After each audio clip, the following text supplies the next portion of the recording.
The cursor blinks back at me, mocking. White on a dark screen. The login field stares, empty.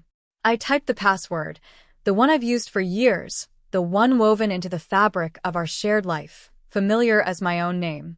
Enter. Access denied. My fingers freeze over the keys. Denied? Maybe I mistyped. I try again, slower, more deliberate. Access denied. A prickle starts on my neck, a cold tendril uncoiling.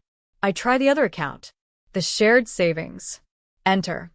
Access denied. My breath hitches. Another account.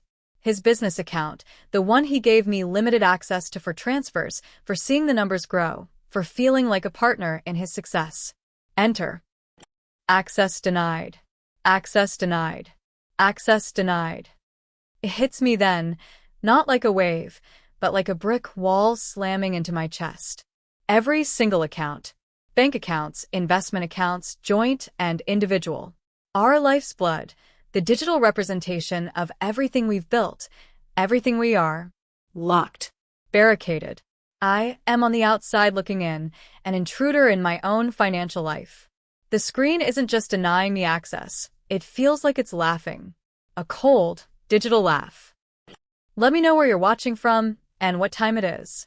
And if you haven't already, please subscribe, it helps me more than you know. Before the screens went dark, before the digital doors slammed shut, life felt solid, comfortable. We had built it brick by brick, or so I thought.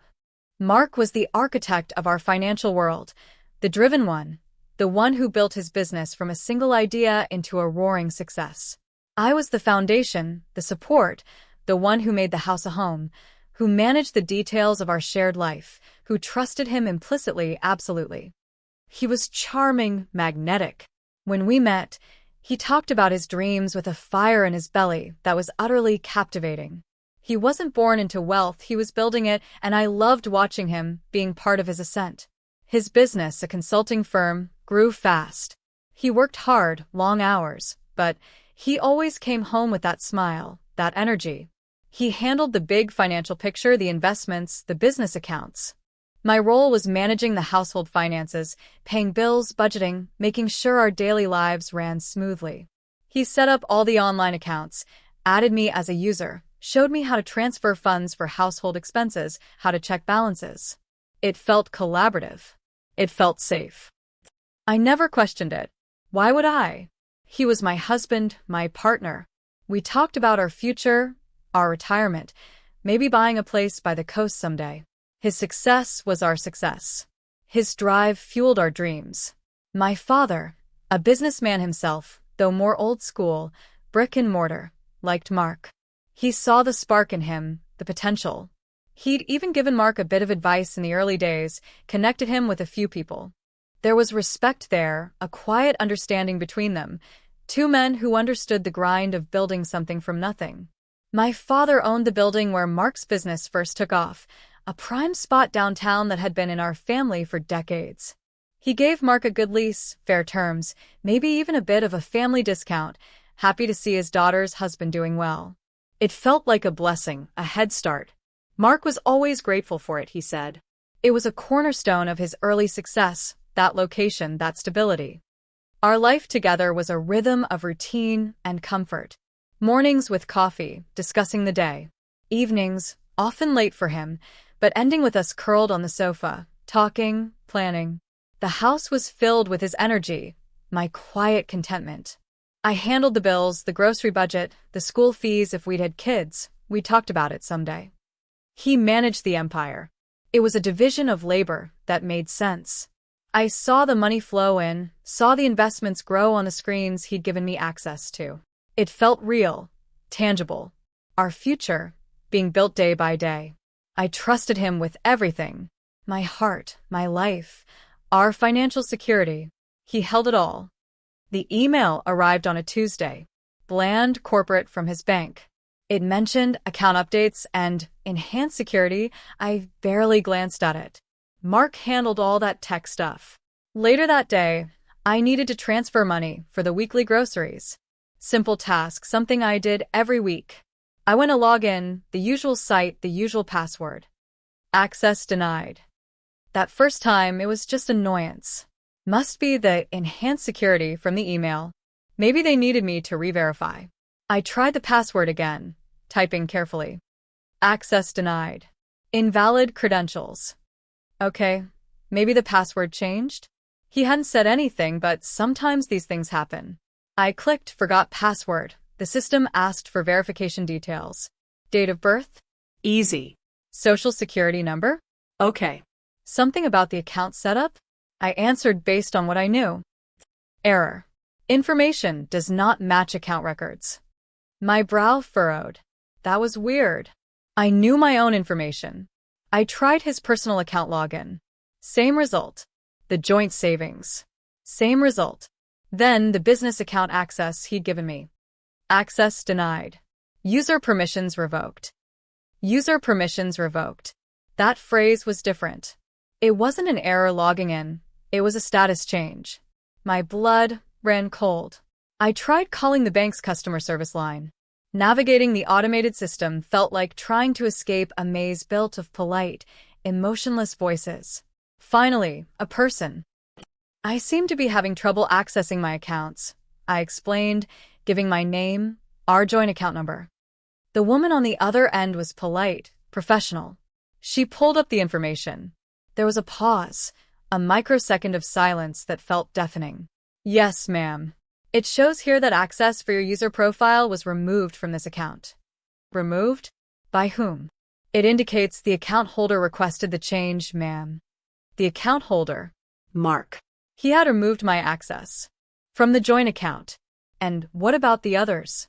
I asked about my individual account. That account appears to be Restricted, ma'am. by instruction from the primary account holder on file. Primary account holder on file? It was my account, my name, my social security number linked to it for years. Ma'am, it seems control has been consolidated under a single profile, she said, choosing her words carefully, like she was trained for this specific type of call.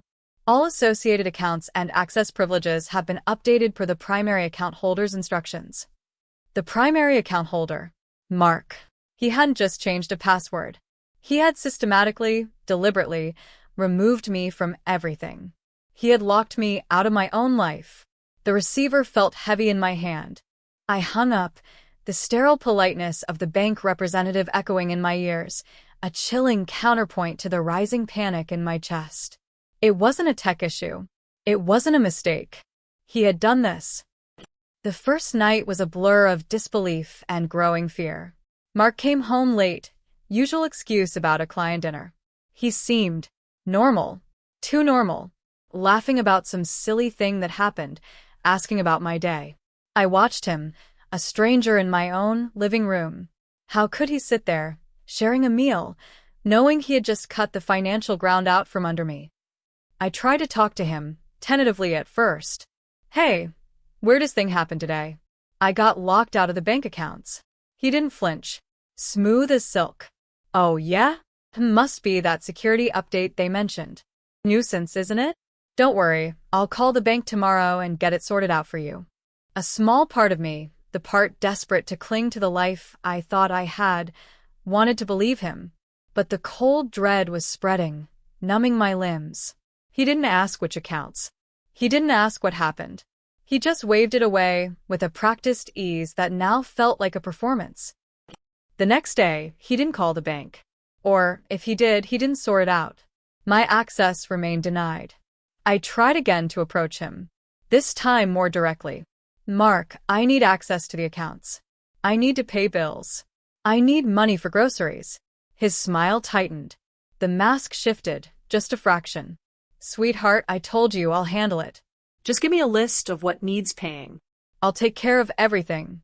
You don't need to worry about a thing. But why can't I just access them? Like before. He sighed, a show of impatience. Because it's more efficient this way. Less risk of errors, less hassle with multiple users after the update. I'm streamlining things. It's better this way. Just trust me. Trust him. The word felt like ash in my mouth. He had stripped away my access, lied about it, and now told me to just trust him to dole out what I needed?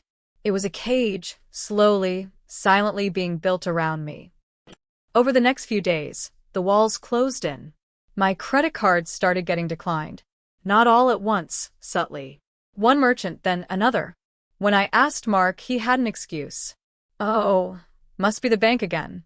They're probably flagging everything as suspicious activity after the security changes. Just tell me what you need, I'll handle it. He gave me some cash, like an allowance. The humiliation burned. I had gone from managing our substantial household budget to asking for pocket money.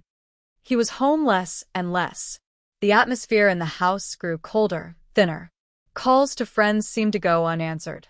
Texts weren't returned promptly, or at all. Was he screening my calls? Had he poisoned the well, telling people something to make them back away? The isolation was profound. I felt adrift in my own home, a guest with no rights, no voice. I tried to find physical statements, old bank records. He'd always handled the paper side, saying it was more secure kept at his office. He was so digital, I hadn't thought anything of it. Now, I realized I had no paper trail, nothing physical to prove my years of shared life, our shared assets. It was all in his digital kingdom, and he had banished me from it. Fear was a constant companion now. It gnawed at me, kept me awake at night. What was he doing? Why was he doing this? Was he leaving me? Was he hiding assets? The smooth talk was gone, replaced by a chilling politeness, a distant hostility. When I pressed him, truly pressed him, his eyes would go cold. You really don't need to concern yourself with these things, he'd say, his voice flat. I have everything under control. Under his control. That was the problem. My life, reduced to what he allowed me to have, what he permitted me to know. I was losing weight, sleeping poorly. The fear was a physical weight, pressing down on my chest. Every interaction with him was a tightrope walk, trying not to provoke him, trying to understand, trying to find a way out. But there seemed to be no way out. He held all the keys, all the access, all the power. I was trapped. One rainy afternoon, huddled on the sofa, the silence of the house amplifying the hollowness inside me, I stared out the window at the gray sky. I felt utterly defeated. He had planned this. Systematically dismantled my access, my independence, my very sense of self within the marriage. I was financially invisible, a ghost in my own life. There was nothing I could do. He had thought of everything. My gaze drifted across the street, to the familiar skyline of downtown, and then to a specific building. A solid, old brick building with carved stone details over the entrance. My father's building. The building where Mark's business was located. A flicker, a faint memory, like a distant echo. Conversations around the dinner table, years ago. My father talking about the lease with Mark. Something about the terms. Something specific. My father wasn't a flashy businessman. He was meticulous, cautious, believed in solid foundations, in paperwork. He built his business, managed his properties, with quiet diligence. He wasn't as digitally savvy as Mark, preferred paper contracts, things he could touch and hold. He trusted people, but he trusted contracts more, especially when it came to his properties, his legacy. The memory wasn't clear, but it snagged on something deep inside me. The lease. Mark's business success was built, quite literally, on my father's property. And my father, bless his cautious soul, wouldn't have just handed over a prime location without ironclad terms. He wouldn't have left anything to chance. Could there be something in that lease? Something Mark had overlooked? Something that hadn't transitioned into his purely digital world? Something rooted in the old-fashioned world of paper and ink that he thought he'd left behind? The idea was a tiny spark in the crushing darkness. It was a long shot. My father had passed away a few years ago, his affairs handled by his longtime lawyer, Mr. Harrison. The building was now managed by a property management company, but the ownership, the underlying legal framework, was still tied up in my father's estate, now in trusts benefiting his family. Me. The thought took root. It wasn't about the money anymore, not just about gaining access back. It was about finding a lever, a point of power in a situation where I had none. It was about fighting back against the man who had systematically erased me. Getting information was a treacherous undertaking. I knew Mark was monitoring my communications. I couldn't call Mr. Harrison from the house phone or my cell phone. Every email was suspect.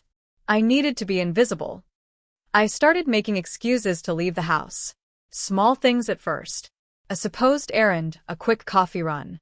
Each time, I felt a tremor of fear, the risk of him asking too many questions. I found a small, anonymous internet cafe tucked away in a quiet part of town. Using a public computer felt strange, alien. I created a new, anonymous email address. Cautiously, carefully, I composed an email to Mr. Harrison's office, using vague language, requesting a meeting about my father's estate, mentioning the property holdings, specifically the downtown building Mark leased. I didn't mention Mark. I didn't mention my situation. Just a daughter inquiring about family assets. It felt safer. Days stretched into a week. Waiting was agonizing. Every time Mark looked at me, I felt exposed, like he could see the gears turning in my head, the risky path I was trying to walk. He seemed more relaxed, more confident now that he had established control. He'd talk about business plans, future expansions, all the while I knew he had locked me out of the very accounts funding these dreams. The hypocrisy was a bitter pill. Finally, a reply came to my anonymous email. A brief, professional note from Mr. Harrison's assistant, suggesting a meeting time the following week.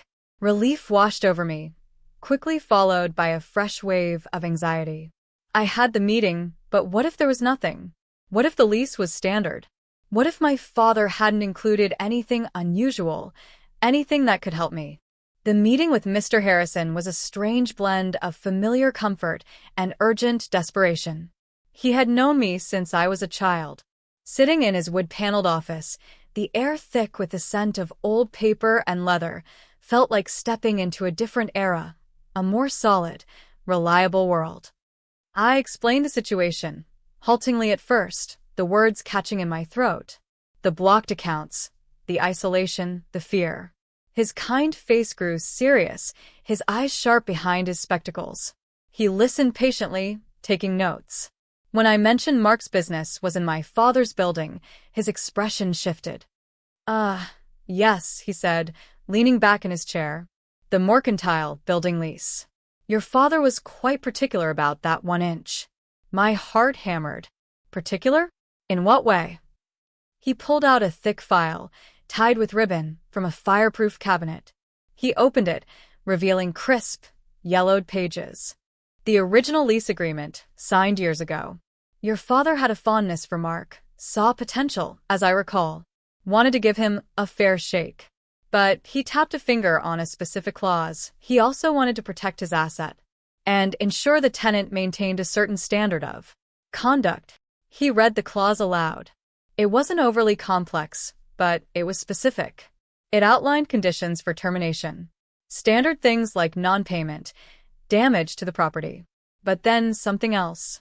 A clause that allowed the landlord, my father, his estate, and by extension me, to terminate the lease with significantly reduced notice, 30 days, if the tenant engaged in activities deemed detrimental to the reputation of the building or the landlord, including but not limited to fraudulent financial practices, legal disputes arising from business misconduct, or significant breaches of trust that could impact the landlord's standing.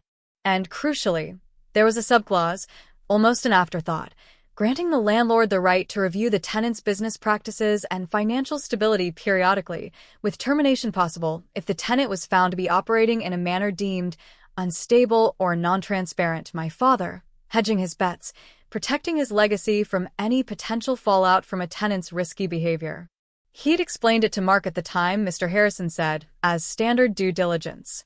Mark, young and eager, probably skimmed it, focused on the favorable rent and long-term. He likely forgot the specific wording, the built-in parachute my father had created. Mr. Harrison looked at me over his spectacles. Mark locking you out of accounts, potentially hiding assets, cutting off spousal access to joint funds.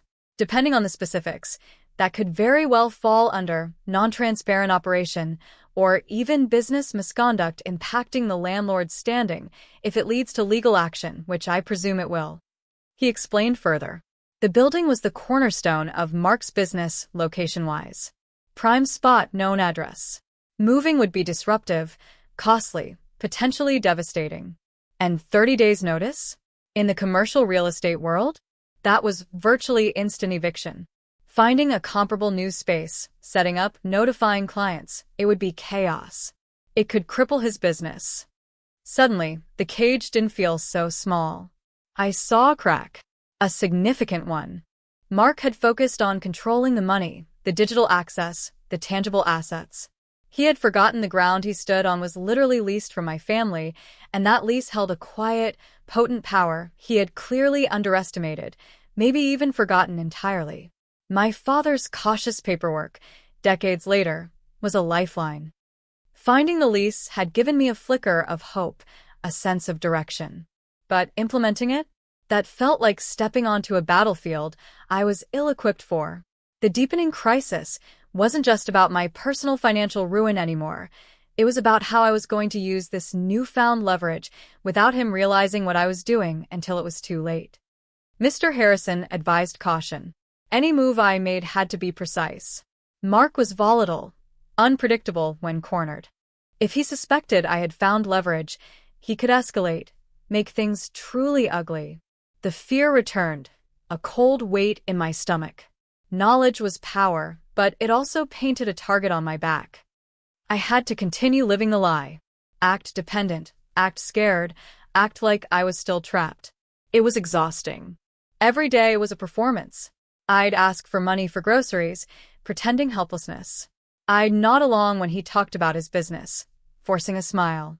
Inside, I was a coiled spring, waiting for the right moment. Meanwhile, Mr. Harrison and I worked quietly. He drafted letters, legal documents, preparing the ground. We gathered what little evidence I could safely access, records of my failed login attempts, the bank's confirmation that access was revoked by him, messages where he controlled my spending. It wasn't much, but combined with the lease clause, it was enough to build a case. The clock was ticking. The longer I waited, the more time Mark had to solidify his position, perhaps even try to move assets further out of reach. But moving too fast before everything was in place could be disastrous. The tension in the house was a palpable thing, thick and suffocating. Mark seemed almost smug now. He had won. He had total control. He had financially neutered me. His confidence grew, and with it, his carelessness. He'd leave his laptop open sometimes, brief glimpses of spreadsheets, numbers I no longer understood, but which represented my stolen life. He'd take calls in the next room, talking business, talking future plans, oblivious to the quiet storm gathering around him.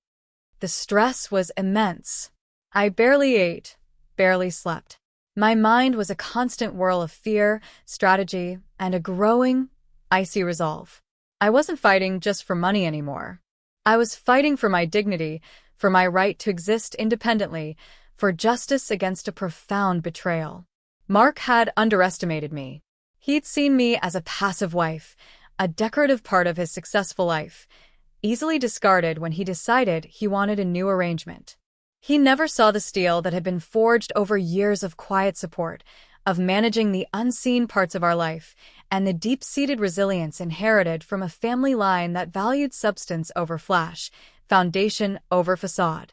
He thought the past was irrelevant, the old paper contracts obsolete in his digital empire. He was wrong.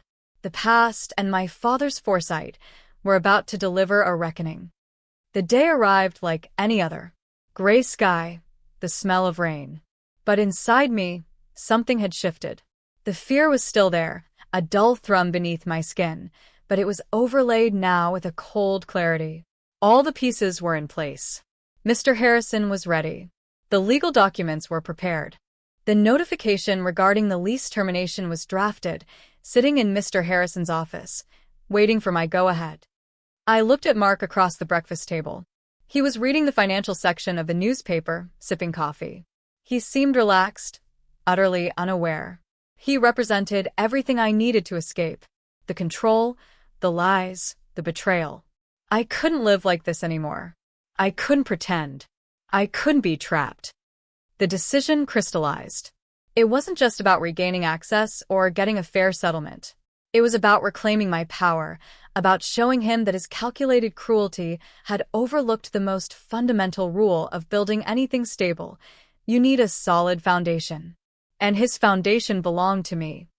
I finished my coffee, stood up. My hands weren't shaking. My voice was steady. "Mark," I said. He looked up, a flicker of mild annoyance at being interrupted.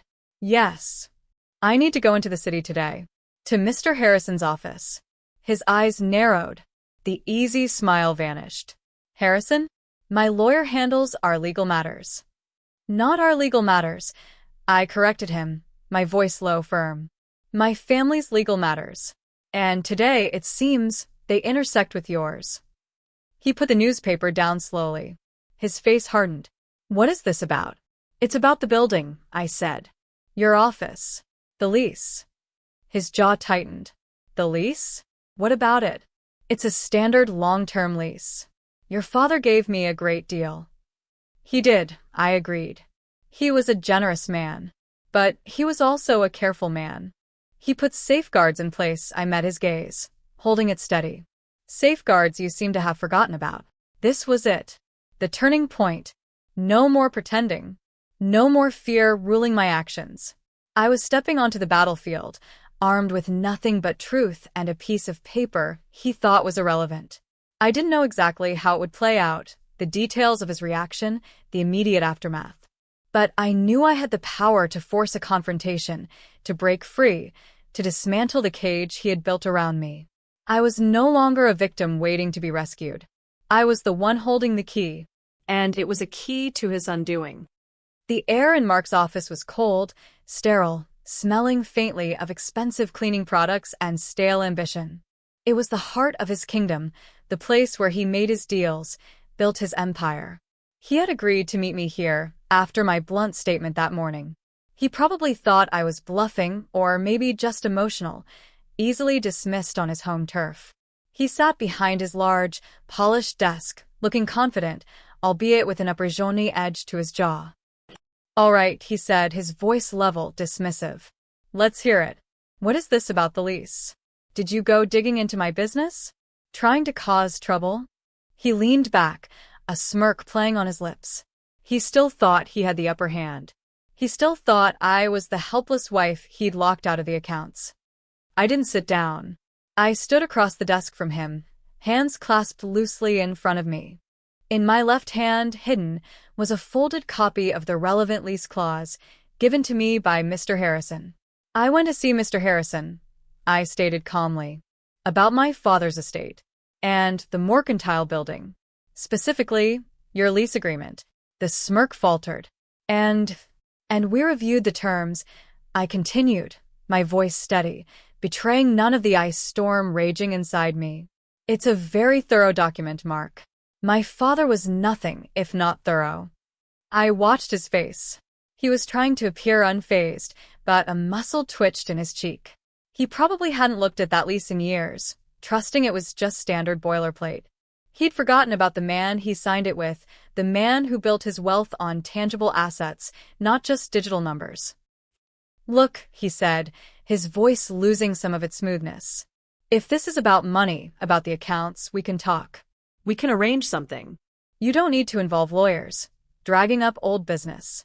It's not just about the money you stole from me," I said, the word stole hanging in the air, a small, sharp blade. "Though we will certainly address that. It's about the terms of your tenancy. The terms that allow the landlord to terminate the lease with 30 days' notice if the tenant engages in practices deemed detrimental to the reputation of the building or the landlord. Practices like, say, potentially fraudulent financial activity, like locking a spouse out of joint accounts and hiding assets." I saw it then. The dawning horror. He hadn't just forgotten the clause, he'd completely discounted it. He'd built his empire here, in this very office, on this specific patch of ground. It was his anchor, his identity. The idea that it could be ripped away, not by the market, not by competitors, but by a dusty piece of paper signed with the father of the woman he was trying to ruin, was clearly something that had never crossed his mind. His face went ashen. The smugness evaporated, replaced by raw, naked fear. "You're bluffing," he whispered. "Am I?" I asked, pulling out the folded paper. I didn't need to unfold it. I knew the words by heart. Clause 17b, subsection 3. Tenant agrees not to engage in any business or financial practices, including but not limited to fraudulent activity, asset concealment, or any conduct leading to significant legal disputes, which may, in the sole discretion of the landlord, be deemed detrimental to the reputation or standing of the mercantile building or the landlord's estate. His eyes darted from my face to the paper in my hand like a cornered animal looking for escape. That's a standard clause. It's never been enforced like that. Maybe no one's ever given the landlord reason to enforce it like that before, I said, my voice hardening. You locked me out, Mark. You tried to strip me of everything. You thought I was helpless. You forgot that my family owns the building you built your success on. He stood up abruptly, knocking his chair back. It hit the wall with a thud. You can't do this. My business is here. This is everything. Exactly, I said. And you put everything at risk the moment you decided to steal from me. The moment you decided I was worth less than the furniture in this office. I held up the paper slightly. Mr. Harrison is holding the official notice. Signed. Ready to be delivered. 30 days, Mark. That's how long you have. 30 days to vacate this office. 30 days for your clients, your employees, everyone to find out the rock your business was built on is being pulled out from under you. He stumbled back, his face a mask of disbelief and terror. No, you wouldn't. You can't. Think of the damage. To me. To the business. You should have thought of the damage, I said, the cold satisfaction warring with a deep, profound sadness for the man I thought I knew. The damage you did to me. The damage you were prepared to do to my future. You wanted to leave me with nothing. Now, I'm leaving you with 30 days. He sank back into his chair, looking utterly defeated. The air went out of him. He had been so focused on his intricate financial trap, on the digital walls he was building, that he had forgotten the most basic, physical reality of his business. He had forgotten the landlord. He had forgotten my father's meticulous nature. He had forgotten that some foundations are made of brick and paper, not just bits and bytes. He thought he was attacking a person, but he was standing on ground owned by a legacy he had just given just cause to evict him. The plot twist wasn't just that I had leverage. It was that the leverage was a built-in self-destruct sequence for his entire operation, triggered by his own actions, something he had zero control over and never saw coming. He was blindsided, completely and utterly, by a detail he'd signed years ago and dismissed as irrelevant. Leaving his office was surreal. The victory wasn't triumphant. It was cold, heavy. Mark was left in the ruins of his immediate future, his face in his hands. I had won, but the cost felt immense. The man I had loved, the life I had built, was gone, shattered by his own hand, amplified by my father's forgotten foresight. Walking out into the city, air felt like taking my first breath in months. The cage was open. I was free, but freedom tasted like ash. What came next wasn't easy. The divorce was swift, made simpler by the leverage of the lease. Mark's business was indeed crippled. Losing that prime location, scrambling to find somewhere else, the whispers among his clients and competitors. It was a slow, public dismantling of his carefully constructed image. I didn't revel in it. There was no joy in watching someone you once loved brought low, even if they deserve it. There was just emptiness. I secured a settlement that reflected what I was owed and more. Not because I was greedy, but because the leverage was immense, and Mr. Harrison was a good steward of my family's interests. The building remained a steady, tangible asset. I started working with Mr. Harrison and the property managers, learning the business my father had built, the real, solid business built on bricks and leases, not just numbers on a screen. I found a small apartment, started building a new life. It was quiet, simpler than before, but it was mine. Every decision was mine. Every dollar earned, every bill paid, was the result of my own efforts, my own control. The fear faded eventually, replaced by a quiet strength. I learned a harsh lesson about trust, about foundations seen and unseen. Mark had taught me that charisma and success could be a mask for deep insecurity and a willingness to destroy others to maintain control. My father, in his quiet way, had taught me that true security lies in solid ground, meticulous planning, and having safeguards against the unexpected, even against the people you trust. The experience left scars. Trust isn't something you rebuild easily, once it's been shattered so completely. But I wasn't broken. I was changed. Hardened, yes, but also more aware, more grounded. I walked away from the wreckage not with a fortune I didn't earn, but with my freedom, my dignity, and a profound understanding that sometimes the most powerful weapons aren't the obvious ones, but the ones hidden in plain sight, forgotten in the fine print of the past. My father's legacy wasn't just property, it was the quiet wisdom etched into the very ground beneath my feet. And it had saved me. If this story hit close to home, I'd love to hear your version. Drop a comment with where you're listening from and what time it is. Thanks for being here. Subscribing helps bring more of these to life.